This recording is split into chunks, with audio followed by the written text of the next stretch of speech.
Si vous ne gagnez pas vos places, je ne vais pas en faire plus. Allez gagner vos places. Allez-y d'abord.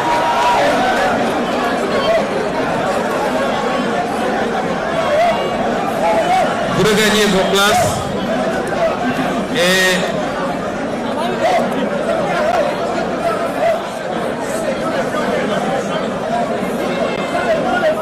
allez regagner vos places, s'il vous plaît. Voilà.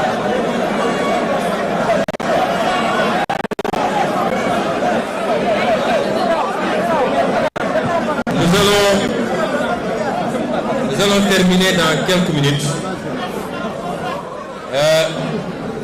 Je vais donner à notre hôte la possibilité de vous dire au revoir pendant quelques minutes. Après, on procédera à une remise symbolique de cadeaux pour lui et pour la France insoumise avant de lever la séance. Donc, je vous prie de garder vos places et ensuite, nous serons à votre disposition. Merci.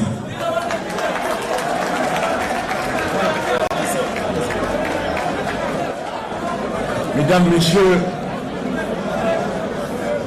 je vous remercie pour votre patience. Merci, Monsieur le Président, de me donner l'occasion de dire encore quelques mots.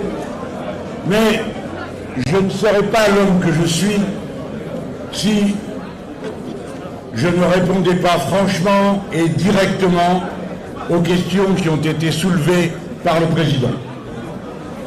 Je voudrais vous dire sur des sujets qui m'ont paru être délicat pour vous. En ce qui concerne la présence militaire des Français, que j'ai toujours plaidé sur une ligne constante, et j'y pense concernant le Mali,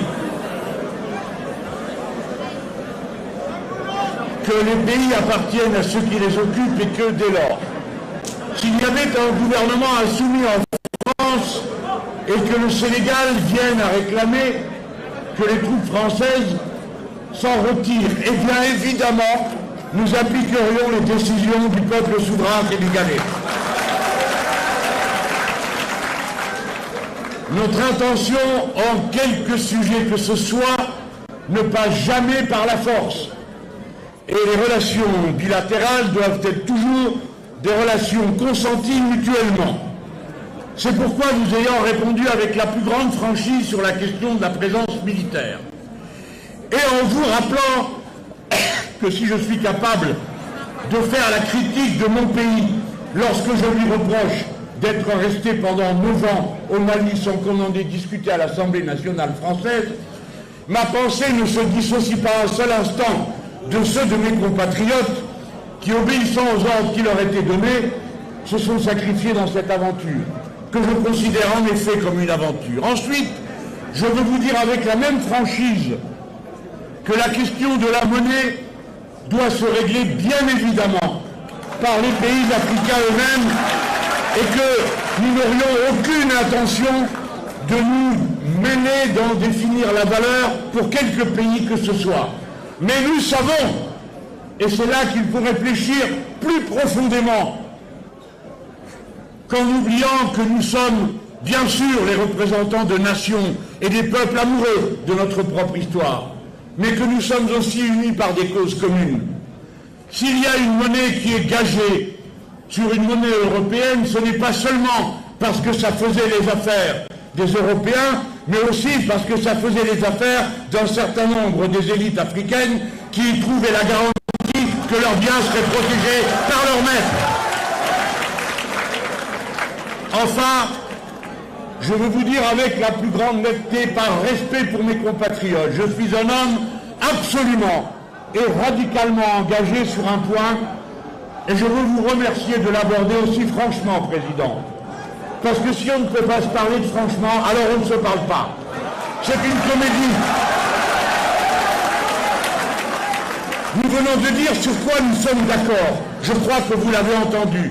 Vous venez de dire sur quoi nous sommes en désaccord. Je vous le confirme. En effet, je suis le premier législateur français qui ait déposé un texte de loi à propos de la population, la possibilité du mariage homosexuel.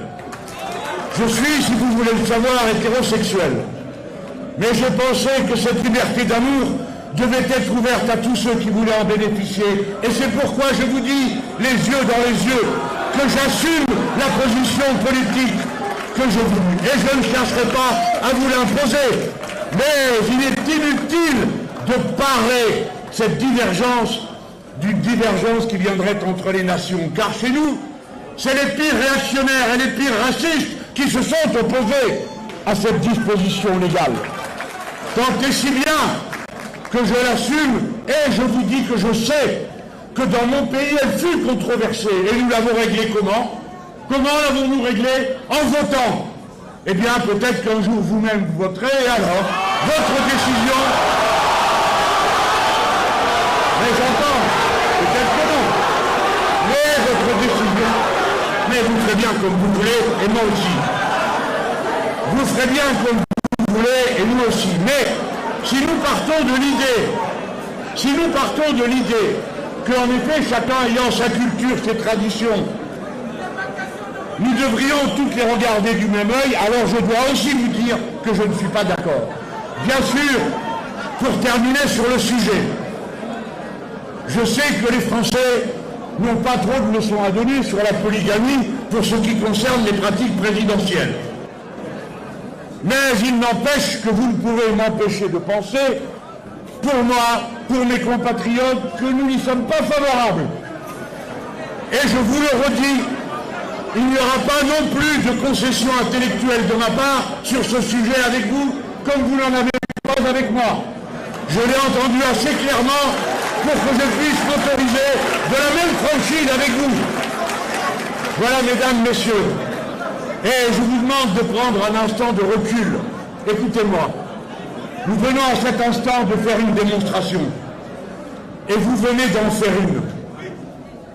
On peut dialoguer et ne pas être d'accord. On peut dialoguer et être d'accord. Et la révolution citoyenne sénégalaise m'a accepté venant ici à l'invitation du PASTEF, sachant quel homme je suis et quelles valeurs je porte. Et vous m'avez écouté avec bienveillance. Vous venez d'entendre mon désaccord radical sur une question. Eh bien, il nous faudra vivre avec. En tout cas, je veux vous dire mon bonheur de vous avoir rencontré et de penser que vous êtes la jeunesse du monde.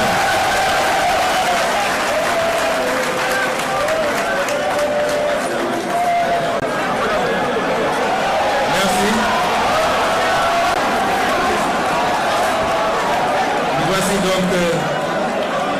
Nous voici donc au terme de notre agréable journée. Et ce que je retiens, c'est ce que le président Mélenchon a dit. Qu'il est possible de dialoguer de tout, de constater nos désaccords et de capitaliser sur nos convergences. Et c'est là où le bas blesse malheureusement. Nous vous concédons votre désaccord sur la polygamie. Ce qui ne nous empêchera pas de débarquer à Paris avec les deux dames.